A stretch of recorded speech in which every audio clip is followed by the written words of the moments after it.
कई सारी घटनाएं हमारी आंखों के सामने घटती हैं। कुछ अच्छे होते हैं, कुछ बुरे होते हैं। अच्छों को हम लोग आदर्श लेकर चलते हैं, बुरों को हम लोग उदाहरण के रूप में लेकर चलते हैं। लेकिन कभी कभी ऐसा हो जाता है, भले हमारे सामने कितने भी उदाहरण के रूप में कहानियां फिर जीवन खड़े क्यों ना हो, हमारी आंखें, हमारी ज्ञान, हमारी बुद्धि, हमारी विवेक, ये सब बंद पड़ा हुआ नजर आता है। इन पर कोई असर नहीं दिखाई पड़ता है। गलत राह पर हम लोग चलने लगते हैं। चेतावनी की घंटियां हमारे कानों में बजने लगते हैं, लेकिन वे सब बहरी कान में पड़ जाते हैं, अनसुना हो जाते हैं। ऐसे उदाहरण हमारे सामने आते हैं, अनदेखा हो जाते हैं। ऐसे समय में हमारी आंखों पर एक पट्टी बंदी जाती है, जिससे हमें कुछ भी दिखाई नहीं पड़ता है। भले हमारी आंखें खुले रहती हैं, हमारी सोच, हमारे विचार सब कुछ अच्छे काम करने लगते हैं, परंतु सही निर्णय और सही सोच में हम लोग चल नहीं पाते हैं। इन सब का कारण किसी प्रकार की बुराई, किसी प्रकार की दुष्टता, अहंकार या फिर घमंड हमारे मन में बैठा हुआ है। जब तक वो बाहर नहीं चला जाता, तब तक अच्छी राहों को हम लोग अपना नहीं सकते हैं। और जब तक वो भीतर बैठा हुआ है, कितनी भी कोशिश क्यों ना करे, बुरी राहों पर ही चलते रहेंगे और नुकसानदायक और घातक राहों पर चलते हुए अपने आप के लिए हानि पहुंचाते रहेंगे। हमारी हम एक राजा को देखने जा रहे हैं, जिसके सामने उनके पिताओं की, उनके पूर्वजों की कितने उदाहरण, कितने ही आदर्श रखे गए हैं, परंतु वो पूरी तरह से परमेश्वर से दूर होकर, उनका विरोधी होकर उनके खिलाफ में चलने लगता है। हमारे दिन वहां पर पहुंचकर हम शेष बातों को गौर करने से पहले अपने सिरों को झुकाएंगे, आंखों को बंद करेंगे। परमेश्वर की अगुवाई भरी हाथ हमारे सामने होने के लिए, ज्ञान और समझ से परमेश्वर में भरने के लिए, पवित्र आत्मा के अभिषेक में हमें चलाते हुए हर बुराई से, हर दुष्टता से हम सबों को दूर रखने के लिए फिर से एक बार मिलकर, एक मन होकर, एकजुट होकर छोटी सी प्रार्थना करेंगे। हमारी हर एक कदम परमेश्वर आपकी नजर में है। हमारी पूरी चाल चलन परमेश्वर आपकी दृष्टि में है। पिता परमेश्वर, आप भटक कर आपके मार्गों से, आपकी विधियों से हम लोग हट जाते हैं। धीमी आवाज परमेश्वर हम तो पहुंच कर आप हमसे बातें करते हैं। हाँ पिता परमेश्वर, आपने भी तो प्रभु जी हमसे बातें की हैं, निरंतर आगे भी बातें करते रहेंगे।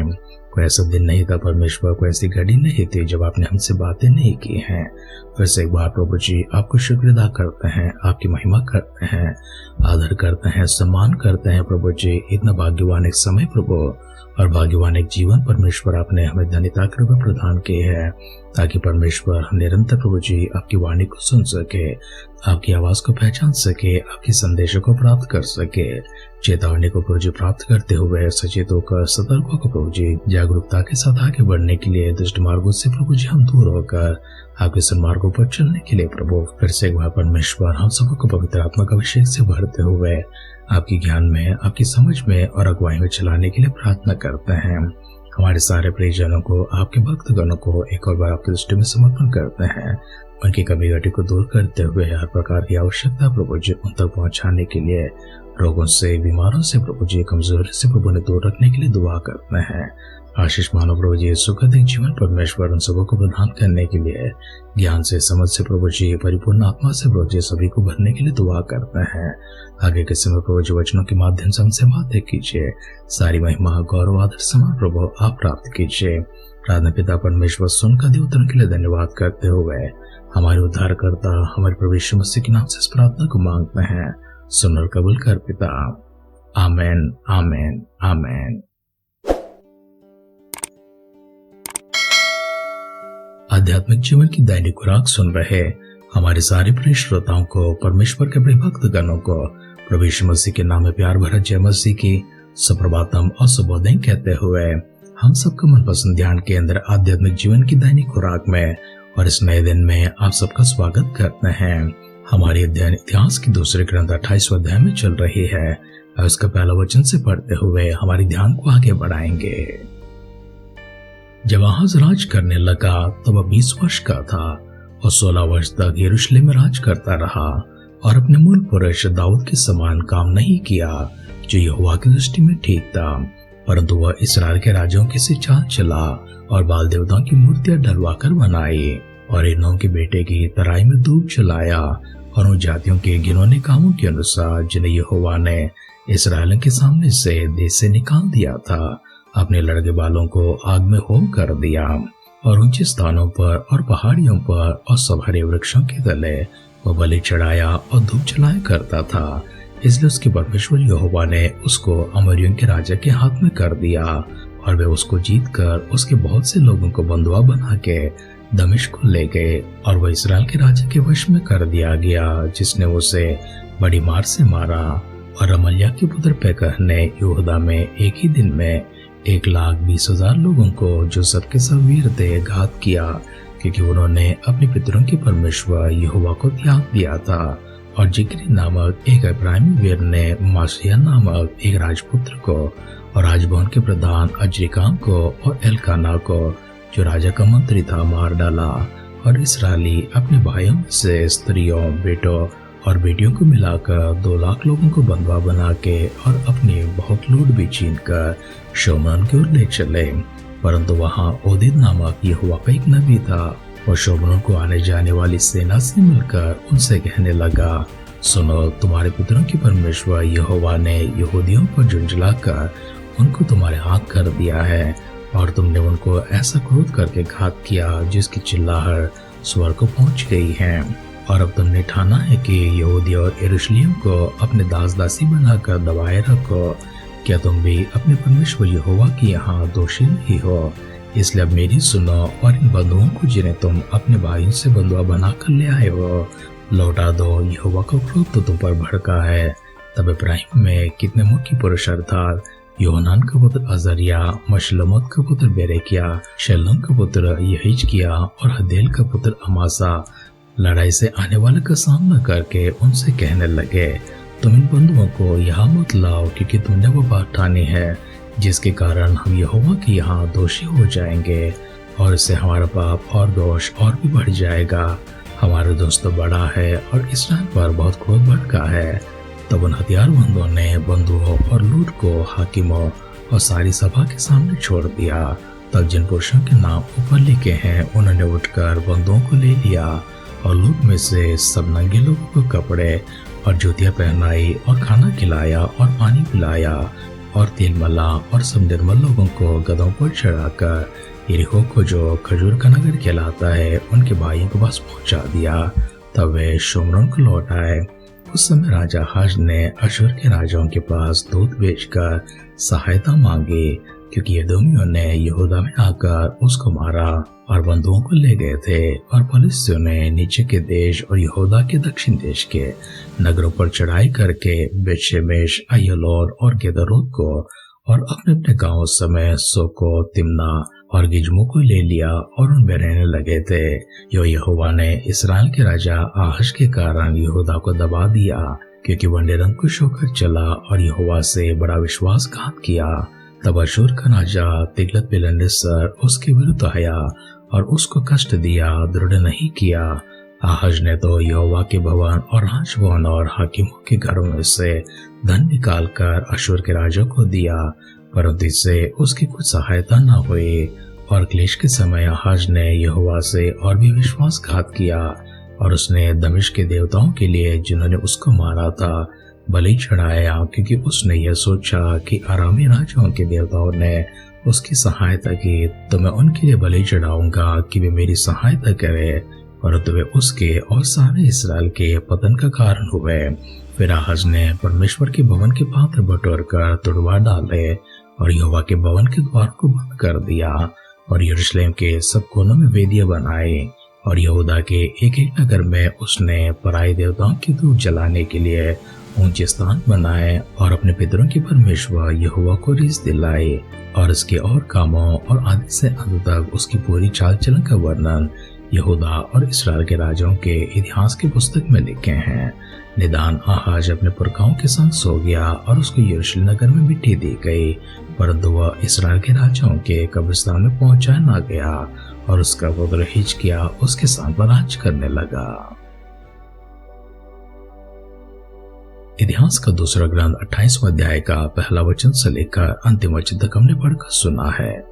हमारे इस पठन में हमने राजा आहाज को देखा है। राजा आहाज यहूदियों की चाल चलन अर्थात दाऊद किसी चाल चलन न चलते हुए इसराइल के राजाओं की चाल चलन के अनुसार चला करता था। उसने वो सारा काम किया है जो परमेश्वर की दृष्टि में ठीक नहीं था, वरन परमेश्वर को रीस दिलाने वाले, क्रोध दिलाने वाले उसने काम किया था। उसने तो बाल देवताओं की मूर्तियां डलवाकर बनाई और हिनोन की बेटे की तराई में धूप जलाया और उन जातियों के घिनौने कामों के अनुसार जिन्हें यहोवा ने इसराइल के सामने से देश से निकाल दिया था, अपने लड़के बालों को आग में होम कर दिया। इतना ही नहीं, ऊंचे स्थानों पर और पहाड़ियों पर और सब हरे वृक्षों के तले वह बलि चढ़ाया और धूप जलाया करता था। इसलिए परमेश्वर यहोवा ने उसको अमोरियों के राजा के हाथ में कर दिया था और वे उसको जीतकर उसके बहुत से लोगों को बंधुआ बनाकर दमिश्क को ले गए और वह इस्राएल के राजा के वश में कर दिया गया था, जिसने उसे बड़ी मार से मारा। उसी दौरान रमल्याह के पुत्र पेकहयाह ने यहूदा में एक ही दिन में 1,20,000 लोगों को, जो सबके सब शूरवीर थे, घात किया, क्योंकि उन्होंने अपने पितरों का परमेश्वर यहोवा को त्याग दिया था। इसके आगे जिक्री नामक एक इब्राहिमी वीर जमासिया नामक एक राजपुत्र को और राजभवन के प्रधान अजीकाम को और एल्काना को, जो राजा के मंत्री था, उन सबों को मार डाला। और इसराइलियों ने अपने भाइयों में से स्त्रियों, बेटों और बेटियों को मिलाकर 2 लाख लोगों को बंधुआ बनाकर अपने संग शमरोन में लेकर गए। परंतु ओदेद नामक यहोवा का एक नबी वहां पर था, जिसने शमरोन को आने जाने वाले उस सेना से मिलकर परमेश्वर की वाणी को इस प्रकार से सुनाया, यहोवा ने यहूदियों को झुंझलाकर उनको तुम्हारे हाथ में कर दिया है और तुमने उनको ऐसा क्रोध करके घात किया जिसकी चिल्लाहट स्वर्ग की ओर पहुंच गए हैं। अर्थात उन्होंने बड़ी कठोरता के साथ, मूर्खता के साथ में, कठिनता के साथ में उन सबों को घात किया है। जब उनका घात किया जा रहा था, उनके चिल्लाने की पुकार स्वर्ग तक पहुंच गए थे। परमेश्वर को क्रोध इसी कारण से इसराइली के ऊपर भड़का हुआ था, लेकिन इसराइली इस बात को एहसास नहीं कर पा रहे थे। इसलिए परमेश्वर का नबी वहां पर उनके बीच में खड़े होकर उनसे कहने लगा, जो तुमने किया है वो तो बुरा ही है, और इसके आगे तुमने जो करने के लिए ठानी है वो बहुत ही बुरा है। यहोवा का क्रोध तो वैसे तुम पर भड़का है, और क्रोध को आगे मत लेकर आओ। तब सब प्रधानों ने और हाकिमों ने मिलकर यह निर्णय किया, हम अपने पर और घात नहीं लेकर आएंगे, परमेश्वर का क्रोध नहीं लेकर आएंगे। जिस तरह परमेश्वर कहते हैं कि इन सब को छोड़ दो, हम लोग छोड़ने के लिए तैयार हैं। यहोवा ने उन सबों को स्वतंत्र कर दिया था। तब इसराइल के प्रधानों के नाम, जिनका वर्णन ऊपर किया गया है, उन्होंने उठकर बंधुओं को ले लिया और लूट में से सब नंगे लोगों को कपड़े और जूतियां पहनाई और खाना खिलाया और पानी पिलाया और तेल मला, और तब निर्मल लोगों को गधों पर चढ़ाकर यरीहो को, जो खजूर का नगर कहलाता है, उनके भाइयों के पास पहुंचा दिया। तब वे शमरोन को लौट आए। उस समय राजा आहाज ने तो अशूर के राजा के पास दूध बेचकर सहायता मांगे थे, क्योंकि एदोमियों ने यहूदा में आकर उसको मारा और बंधुआ करके ले गए थे। और फलिस्तियों ने भी, जो नीचे देश के हैं और यहूदा के दक्षिण देश के नगरों पर चढ़ाई करके बेतशेमेश, अय्यालोन और गेदोरुत को और अपने अपने गांवों समेत सोको, तिम्ना और गिजमो को ले लिया। और इतना ही नहीं, वे सब वहां पर स्थिर होकर उनमें रहने लगे हैं। तब परमेश्वर ने इसराइल के राजा आहाज के कारण यहूदा को दबा दिया, क्योंकि वह निरंकुश होकर चला और यहोवा से बड़ा विश्वासघात किया। अशूर का राजा तिलगत-पिलेसर जब उसके विरुद्ध आया और उसको कष्ट दिया, बल्कि दृढ़ न किया, तब आहाज ने यहोवा के भवन और राजभवन और हाकिमों के घरों में से धन निकालकर अशूर के राजा को दे दिया, ये सोचकर कि उससे मदद मिलेगी, परंतु ऐसा कुछ न हुआ। और क्लेश के समय तो राजा आहाज ने यहोवा से और भी विश्वासघात किया था। उसने तो दमिश्क के देवताओं के लिए, जिन्होंने उसको मारा था, बलि चढ़ाया, क्योंकि उसने यह सोचा कि अरामियों के देवताओं ने उनकी सहायता की है, और यदि मैं उन देवताओं के लिए बलि चढ़ाता हूँ तो वे मेरी भी सहायता करेंगे। इसी मनसा के साथ उसने अरामियों के देवताओं के लिए बलि चढ़ाया था, परंतु वे उसकी सहायता के नहीं, वरन उसका पतन का कारण बन गए थे। फिर आहाज ने परमेश्वर के भवन के पात्र बटोरकर उन सबको तुड़वा डाला और यहोवा के भवन के द्वारों को बंद कर दिया, और यरूशलेम के सब कोनों में वेदियां बनाए, और यहूदा के एक एक नगर में उसने पराई देवताओं को धूप जलाने के लिए ऊंचे स्थान बनाए और अपने पितरों के परमेश्वर यहोवा को रिश्ते लाए। वचन सुन रहे प्रियजनों, आहाज पूरी तरह से परमेश्वर से दूर हो गया। दूर होना कुछ हद तक के लिए सहन योग्य तो था, परंतु परमेश्वर का विरोध हो गया है। विरोध होकर विश्वासघात किया है। संकट के समय, क्लेश के समय और भी विश्वासघात किया है। परमेश्वर के भवन को उसने बंद कर दिया है। परमेश्वर के भवन के पात्रों को उसने बटोर लिया, उन सबको तुड़वा दिया है। परमेश्वर के मंदिर को उसने नुकसान पहुंचा है। इन सबसे बढ़कर परमेश्वर से विरोध होकर, परमेश्वर से दूर होकर अन्य देवताओं के लिए उसने बलि चढ़ाया, वेदियों को बनाया, ऊंचे स्थानों को बनाया है।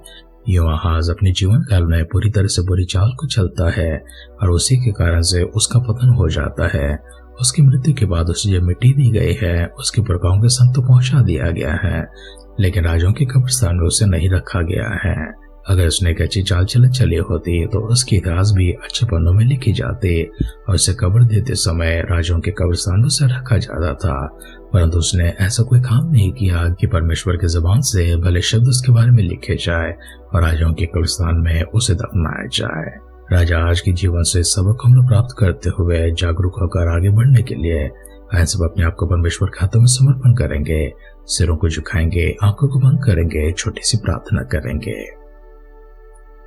सर्वशक्तिमान पिता परमेश्वर, हम फिर से एक बार आपकी स्तुति करते हैं, आराधना करते हैं इन सारे शब्दों के लिए प्रभु जी, जो चेतावनी की घंटियों की तरह हमारे कानों में गूंज रहे प्रभु जी। उन सबों के लिए शुक्र अदा करते हैं प्रभु। हमारे जीवन कभी आज के समान ना हो प्रभु जी, वरन परमेश्वर आपकी संतान की तरह, आपकी गवाह की तरह हो। इसके लिए प्रभु जी पवित्र आत्मा का अभिषेक के लिए, अगुवाई के लिए प्रार्थना करते हैं। हमें वरदानों से भरते रहिए, अभिषेक से भरते रहिए, आत्मा में चलाते रहिए, ज्ञान और समझ से भरते रहिए। प्रभु यीशु मसीह के बादलों के आगमन का विलंब होगी, कल सुबह फिर मिलकर आपकी स्तुति करने, आराधना करने, हम सबों को सजीवों की संख्या में, भाग्यवानों की संख्या में संभाले रखिए।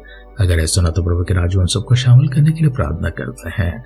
हमारे उद्धारकर्ता, हमारे प्रभु यीशु मसीह के नाम से दुआ को मांगते हैं, सुन और कबूल कर पिता। आमेन, आमेन, आमेन। जब मौके हमारे सामने होते हैं, उन मौकों का हमें सही उपयोग लेना चाहिए। जब हमारे सामने चुनौतियां भी आते हैं, चुनौतियों में समझ के साथ, ज्ञान के साथ में और बुद्धि विवेक के साथ चलते हुए एक सही निर्णय को लेना है। क्लेश और कष्ट के समय, संकट के समय परमेश्वर को पुकारना है, परमेश्वर के नजदीक आना है, वरना परमेश्वर से खफा होकर कभी दूर नहीं जाना है। परमेश्वर निरंतर आपको अपने करीब रखे, अपनी पंखों की आड़ में आपको संभाले रखे। स्वर्ग के परमेश्वर आपके कदमों को बढ़ाए, धरती के ऊपर एक आशीषमान जीवन आपको प्रदान करे। हमारी इस दुआ कामना के साथ आज की ध्यान पर समाप्त करते हैं। आप सुनते रहिए, सुनाते रहिए आध्यात्मिक जीवन की दैनिक खुराक। कल फिर मिलेंगे। अपना ख्याल रखिए, अपनों का ख्याल रखिए, दूसरों का भी ख्याल रखिए। God bless you.